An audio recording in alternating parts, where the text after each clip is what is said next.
अस्सलाम वालेकुम वरहमतुल्लाहि वबरकातुहू। बिस्मिल्लाहिर्रहमानिर्रहीम। तयम्मुम का बयान।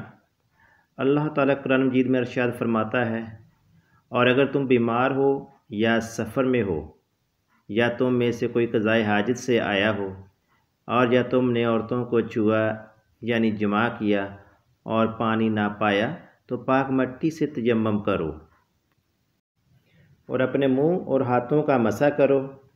अबू दाऊद, दारमी, अबू सईद खिदरी रज़ियल्लाहु ताला अन्हु से रवायत फरमाते हैं, दो शख्स सफ़र में गए और नमाज का वक्त आया।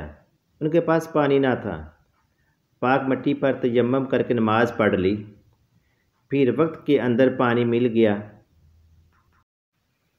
इनमें एक साहब ने वज़ू करके नमाज का इआदा किया और दूसरे ने इआदा ना किया।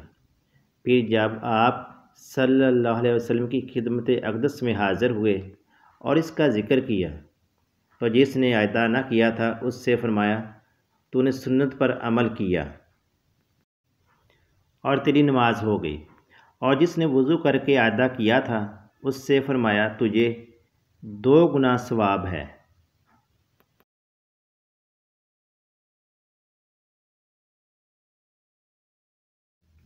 आपसे गुजारिश है कि आप हमारी वीडियो को लाइक करें, चैनल को सब्सक्राइब करें और बेल नोटिफिकेशन को ऑन करें ताकि आपको आने वाली हर नई वीडियो का नोटिफिकेशन मिल सके।